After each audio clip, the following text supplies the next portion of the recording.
Hello, my dear curious and studious students of surgery. Myself, Dr. Mahesh Chaudhary. I am warm welcoming in my surgery lecture series.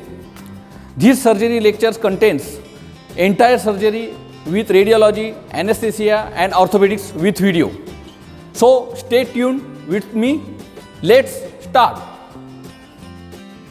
Students, this is our surgery lecture number 4, diseases of the stomach and duodenum. We will see in this lecture congenital pyloric stenosis, peptic ulcer, chronic peptic ulcer, duodenal ulcer, megaloblastic anemia. All these points covered in this lecture. Now, the first abnormality of the stomach is the congenital pyloric stenosis. This is the one of the more common congenital anomaly in all stomach congenital anomalies. Male to female ratio is 4:1, occurs approximately 1 in 350 live births. What is the etiology behind the congenital pyloric stenosis? Failure of pylorus to relax achalasia, ganglion cell dysfunction similar to Hirschsprung's disease. Pathology: hypertrophied muscles of the pylorus, mainly circular fibers, is present there. That's why there is a stenosis, narrowing of the lumen of the stomach. What is the clinical manifestations? Age of onset between 4 to 12 weeks. Infant begins to vomit. Gradually, obstruction becomes more complete, will not be able to hold down water and become severely dehydrated. Physical examination: visible peristalsis left to right in upper abdomen, mobile smooth mass in epigastrium. Investigation is to be done, barium meal X-ray, by which we can diagnose it, recognize it. Treatment: operation is the treatment of choice. There is no medicine. Volume deficit and electrolyte imbalance must be corrected. 5% dextrose plus 30 milli equilibrium KCl per liter should be transfused till dehydration and electrolytes imbalance is corrected. And antibiotic is mandatory. Surgical treatment: pylomyotomy by Ramstedt operation, and second is Koop's modification, not to penetrate the mucosa. There is a difference between Ramstedt's operation and Koop's modification. In Ramstedt's operation, complete muscular layer is cut and suture, transversely cut and longitudinally suture. Now, peptic ulcer. There are two main sites of peptic ulcer. One is gastric and second is duodenal. Etiology and pathogenesis: acute peptic ulcer. Half of the patient gave history of ingestion of aspirin.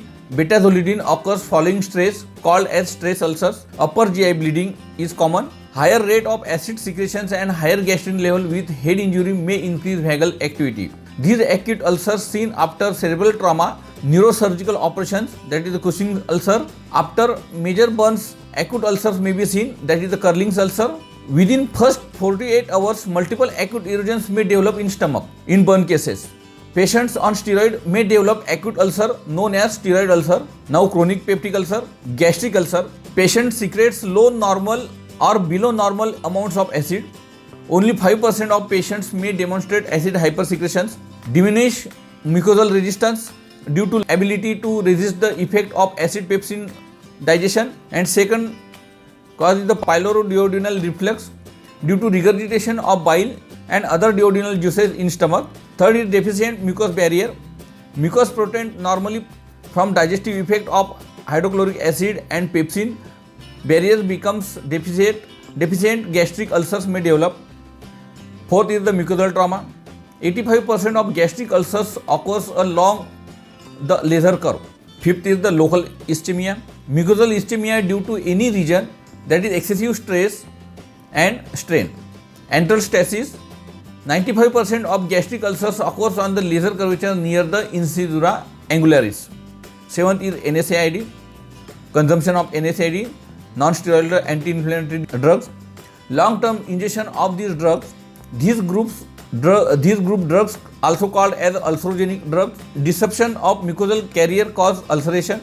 And eighth is Helicobacter pylori. Spirochetal bacterium exists in the deep mucosal layer, originally described in 1984.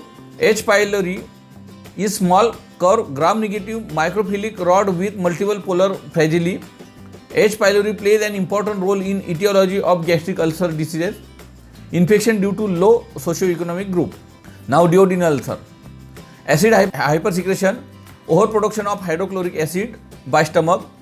Genetic factors: diminished power of resistance of mucosa, significant relations between blood group O and the development of duodenal ulcer, endocrine organ dysfunction, Zollinger-Ellison syndrome. There is overproduction of gastrin by pancreatic tumor tissue with consequent hyperacidity and ulcer formation. Other endocrine adenomata may be associated with duodenal ulcer, liver disease due to cirrhosis and due to increase in blood supply to the gastric mucosa and overproduction of histamine in the stomach. Fifth reason is emotional factors, anxiety, stress and strain. Sixth is the diet and smoking, irregular diet, spicy food, excessive drinking of tea and coffee, cigarette smoking. Exact cause is not yet clearly understood. Smoking diminishes mucosal defense mechanism almost similar to NSAIDs. That's why smoking and any type of addiction should be avoided. Helicobacter pylori. H. pylori have been isolated in 100% of duodenal ulcer. Difficult to find out the direct relationship between H. pylori and duodenal ulcer. Eighth reason, diseases in bicarbonate production. Decreased bicarbonate production cannot maintain a pH.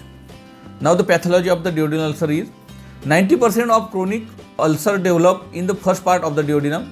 Characteristics of chronic ulcers are destruction of mucous and submucous layer, dense fibrosis in the base, adhesions and muscular mucosae to the muscle coat, presence of periarteritis and endarteritis in the surrounding vessels. Mucous membrane around the ulcer will show the proliferative changes. Clinical features: acute and chronic peptic ulcers symptoms are different. Acute gastric ulcer, pain aggravated following intake of food, hematemesis, perforation. And acute duodenal ulcer, the clinical features, symptoms are pain, aggravates after 3 hours after intake of food, hematemesis and perforation. Now what is the difference between chronic gastric ulcer and chronic duodenal ulcer? In chronic gastric ulcer, age is usually middle age, and in chronic duodenal ulcer, young adult 25 to 40 years. Sex more common in male, and chronic duodenal in both sex are affected same. Constitution of gastric ulcer is usually thin, anemic with J-shaped stomach, and in duodenal ulcer, healthy males with Stierhorn stomach. Periodicity of chronic gastric ulcer is less marked, freedom of symptoms of for 2 to 6 months, and in duodenal ulcer, well marked attacks appear in spring and autumn. Pain in gastric ulcer, strictly epigastric pain. Pain is pricking in nature. Ulcer penetrate, radiate to back. The site of pain is mid epigastrium. Relation with food immediately eats pain. Food irritates ulcer. Not felt in empty stomach and not felt in night. This is regarding the chronic gastric ulcer. And in chronic duodenal ulcer, pain more severe and spasmodic in character. The site of chronic duodenal ulcer is transpyloric plane. Relation with food, start after 3 hours after food. Food relieves pain, dilutes acid. Felt in empty stomach, hunger pain. Pain at dead at night in duodenal ulcer. Now investigations. Examination of blood, CBC for melena and hematemesis. Increase ESR in gastric ulcer suggests malignancy. Examination of stool. Occult blood may be detectable. Stool becomes black and tarry. Through intestine and partially digested and altered. Gastric function test. In the morning, insulin, histamine and pentagastrin. Nil by mouth overnight. Rice tube proper position. Under fluoroscopy. Aspiration 1 hour collection is less than 70 ml in normal. If more than this, it indicates duodenal ulcer, pyloric obstruction, pylorospasm or hypersecretion. Radiological investigations like barium Mille X-ray and endoscopy, fiber optic endoscope. Treatment. Conservative or medical treatment, main aim to heal the ulcer, healing of the ulcer. Basic general treatment is rest, tranquilizer at night, diet, regular, no spicy food, no alcohol, no smoking, drugs, avoid of ulcerogenic drugs, that is NSAIDs and corticosteroids, S2 receptor blocker, that is the cimetidine and ranitidine, proton pump inhibitor, that is the pantoprazole, rabeprazole for 6 weeks, omeprazole, lansoprazole and amoxicillin. This is the first line of treatment in conservative treatment of the ulcer. Metronidazole 4 mg TDS. Surgical treatment is medical treatment. If fails, then Billroth first gastrectomy operation, H. pylori kit, lansoprazole 30 milligram, clarithromycin 250 milligram, tinidazole 400 milligram for 7 days. And for duodenal ulcer, surgical treatment is vagotomy, transection. Vagus nerve is responsible for the psychic phase of gastric secretion. Pyloroplasty or gastrogenostomy is to be done. Partial gastrectomy is also done. For gastric ulcer, Billroth first, partial gastrectomy followed by excision of distal 2/3 of the stomach, and vagotomy. There is a 3 types of vagotomy: truncal vagotomy, selective vagotomy, and highly selective proximal gastric vagotomy. Now you can see in this diagram, there is a schematic diagram of truncal vagotomy. Note that 5 cm of each trunk should be selected: anterior vagal trunk, posterior vagal trunk, and pyloroplasty. And in second diagram, schematic diagram of the selective vagotomy, there is a hepatic nerve and pyloroplasty. In the same diagram, there is an anterior nerve lateral jet. Now gastrogenostomy, posterior retrocolic, that is behind the transverse colon, and pyloroplasty, type of drainage operation, type Henke-Mikulicz pyloroplasty and Fine pyloroplasty. These are the 2 types of the pyloroplasty. In the diagram, you can see there is a Billroth first operation and Billroth second operation. In Billroth first operation, there is a end-to-end of anastomosis, stomach, and the second part of the duodenum is to be anastomized. And in Billroth second, there is a, you can see the duodenal first or second part is blind loop, and end to side anastomosis is to be done. Stomachs and jejunal part is anastomized. Now in this diagram, you can show the Polya and Billroth second operation, that is the partial gastrotomy behind the large colon, transverse colon. Now the complications after gastric operation: general complications, thrombotic pulmonary, electrolyte imbalance, etc. And specific complications are early and late. Early is developed within 1 year, and late complications of gastric operation appears after 1 year. Now early complications of gastric operations: one is paralytic ileus, second is hemorrhage from suture line, leakage from the duodenal stump, that is the following of Billroth first operation, stomal obstruction, duodenal blowout, posterior cerebral dumping syndrome, rapid emptying of stomach and distension of jejunum, intestinal obstruction, acute post-operative pancreatitis. Now late complications of the gastric operation: recurrent ulcer. Ulcer may recur either in anastomotic site or in the jejunum. Gastrojejunocolic fistula. Diagnosis is established by a barium enema, not by a barium meal. Nutritional deficiency, diarrhea following gastrectomy, complaint of loose stool, increased bowel habits, steatorrhea, loss in the stool of more than 7% of total amount of fat ingested due to non-mixing of pancreatic enzymes with food following gastric jejunostomy or polygastrectomy. Iron deficiency anemia ratio is high as 40% after 2 years. Now megaloblastic anemia.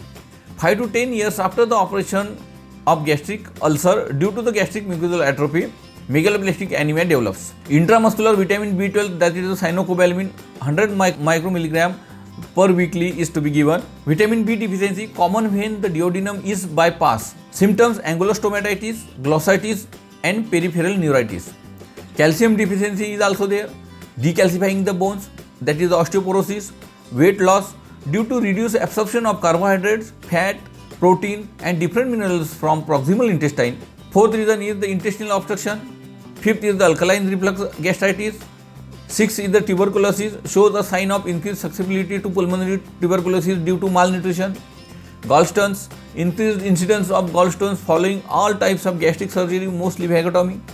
Carcinoma develops after ulcer operation even 15 to 20 years after the partial gastrectomy. Now the complications of peptic ulcer: perforation, hemorrhage, hemostasis, hematemesis, melena, stenosis, penetration into neighboring viscera, carcinoma, and residual abscess. Guys, here is the end of our surgery lectures number 4, diseases of the stomach. Thank you.